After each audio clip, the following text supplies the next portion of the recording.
आचार्य कहते हैं उस वक्त जो आपके मन के अंदर विशुद्धि स्थान अहोभाव आता है, वो अहोभाव प्रतिदिन नहीं आता। तो प्रतिदिन आप क्रिया का पुण्य अर्जित करते हैं। साल में 4-6 प्रसंग ऐसे होंगे जब आप भाव का पुण्य अर्जित करते हैं। क्रिया के पुण्य की भी विशेषता है, वह भी आपको स्वर्ग दिलाएगी, मुक्ति का साधन नहीं बनेगी।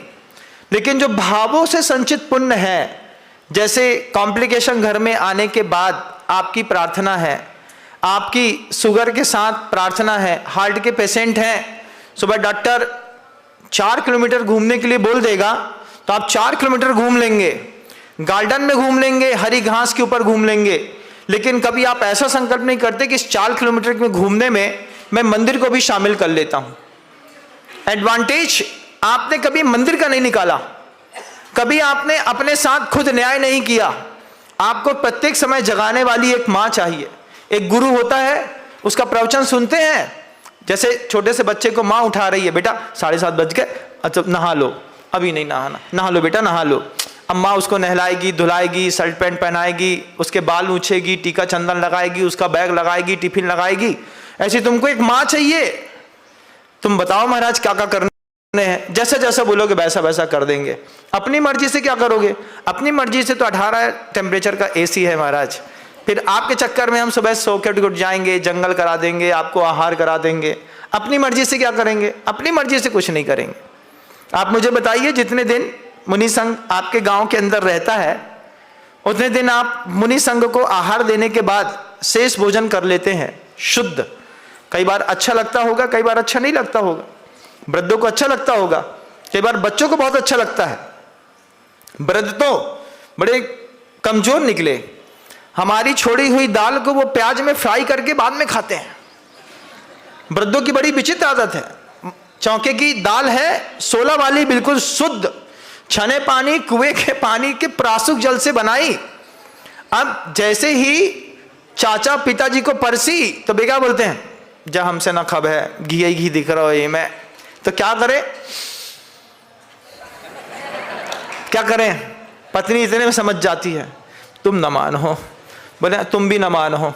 फिर एक प्याज बनाएगी, उसमें सड़े तेल का छोंक लगाएगी, बघार लगाएगी, उसी दाल को पूरा बघार देगी।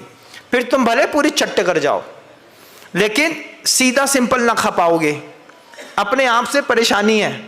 फिर तुम बोलते हो कैसे करते? आहा देखो तुम महाराज कैसे खा लेते हैं। महाराज कैसे नहीं खा ले? महाराज की तो अपनी आदत का लाइफस्टाइल पे शामिल है वो चीजें। लेकिन आपने अपने आप को दुख दिया ना। एक दिन साधु के निमित्त से आपके घर के अंदर शुद्ध भोजन बना था, आप उस शुद्ध भोजन का नियम ले लेते कि जो साधु ने खाया वो हम खा के बिना चू चा चपट के खा के काम चला लेंगे। लेकिन उसमें आपको कुछ ना कुछ एक्स्ट्रा मिलाना पड़ता है, उसके बिना आपकी जिंदगी नहीं बनती। यही बिभेति मृत्योर न ततोस्ति मोक्षौ। आप अपने आप से मुक्त नहीं हो पा रहे, अपनी क्रियाओं से, अपने ज्ञान से, अपनी आदतों से, अपने आप से खुद को फंसा दिया आपने। फंसे हुए लोग परेशान होते चले गए। समंतभट्ट स्वामी ने सुपार्श्वनाथ भगवान की स्तुति करते वक्त आप लोगों की दयनीय दशा जो स्वयंभू स्तोत्र पे बताई, वो मैंने आपको बताई। यही स्थिति कई बार साधु परमेष्ठी की भी हो जाती है। साधु परमेष्ठी भी परेशान हो जाते हैं, कई बार विशुद्ध स्थान नहीं बढ़ता है। लेकिन लगातार विशुद्ध स्थान बढ़ाए रखने के लिए वो माँ जिनवाणी का सहारा लेते हैं।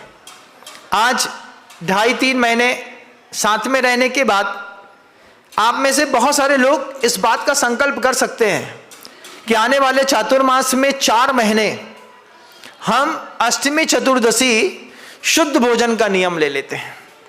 8-14 शुद्ध भोजन के नियम में अगर 60 की उम्र आप पार कर गए हैं और आपने शुद्ध भोजन का नियम ले लिया है और आप घर के मुखिया हैं, तो आपके कारण आपके घर को अष्टमी चतुर्दशी शुद्ध भोजन खाने का सौभाग्य मिलेगा। इस कारण आपके नाती पोते, पत्नी, बहू, पुत्र सबको शुद्ध भोजन मिलेगा। बोलेगा 1 भोजन बनेगा, 2 नहीं बनेंगे। 8-14 महीने में 4 दिन, 4 महीने में सिर्फ 16 बार, बहुत ज्यादा नहीं, लेकिन इस 16 बार के संस्कार जीवन में काम करते हैं। स्वयं को संकल्प में बांध करके और ऊपर उठाना ये आपकी खुद की जवाबदारी है। अब लगे हैं महाराज आएंगे, महाराज सिखाएंगे, महाराज करेंगे। माँ कब तक बच्चे को बड़ा करेगी? एक न एक दिन तो बच्चे को खुद उठना पड़ेगा ना। तो जब आपके जाने की जो उम्र आ गई, 65, 70, 75 पार कर गए, शुरुआत में मैंने कहा था ना, वो बात कह रहा था, रे सखे बुढ़ापा क्या है कि बस मौत को निमंत्रण की, आंखों से दिखता नहीं, कानों से सुनता नहीं, कमर गई अकड़ी, 3 चीज याद रही, नून तेल लकड़ी, पड़ा पड़ा मर रहा, हाय हाय कर रहा, नाती घसीटते, लड़के हैं पीटते, खान सके ककड़ी, यमदूत के आदेश से यमराज ने चोटी पकड़ी, फिर भी कर रहा तेरा और मेरा है, ये दुनिया रैन बसेरा है। ये कविता किसकी है? ये कविता है स्वर्गीय मुनि श्री तरुण सागर जी महाराज की। चपल मन करके एक पुस्तक छपी थी उनकी, वो आचार्य सिंह जी की टेबल पर कोई गिफ्ट कर गया तो हमने उठा ली। अब शुरुआत का जमाना था जब कभी कविता भी पढ़ते थे, कहानी भी पढ़ते थे, साहित्य भी पढ़ते थे। फिर उसी पढ़ाई में 2-4 कविताएं मुंह में याद हो गई, 2-4 बार गुरुजी को भी सुनाई। आचार्य सिंह बोलते तुम तो बिल्कुल सही कह रहे हो। हमने कहा आचार्य सिंह ऐसा होता है, बिल्कुल होता है। जब सामने दांत का चैनल निकल जाता है तो बा बोलो और फा निकलता है, फूफा को बुलाओ तो फूफा को आ जाते हैं। बोले फूफा को नहीं, बुआ को बोला था। ये जिंदगी है, लेकिन जिंदगी के उस पड़ाव में तुम कहां खड़े हो एक बार सोचो। 60 साल की उम्र को पार करने के बाद तुम्हें भगवान के दर्शन की आकांक्षा नहीं है, तुम अभी भी सोचिए कितना बुरा लगता होगा। मैंने एक बार देखा, एक बाबूजी थे, तो वे बाबूजी कुर्ता पैजामा सफेद पहने, बाल बिल्कुल सफेद, बुढ़ापा शरीर से झांक रहा है हर तरफ से, मतलब ये जो शरीर के बाल है ना, ये भी बिल्कुल सफेद हो गए। और जैसे ही चाट का ठेला लगे, सबसे पहले जा करके सबसे पहला पत्ता वही उठाएं। हम बार बार सोचते कि तुम रोज चाट खाते हो, बाहर का आलू गुंडा खाते हो, समोसा खाते हो, कॉफी पीते हो, क्या तुम्हारे घर के अंदर व्यवस्थाएं नहीं है कि तुमको आदत नहीं है? घर के अंदर की व्यवस्थाएं तो हैं, बब्बा की चटोरी जीप की नीयत खराब है।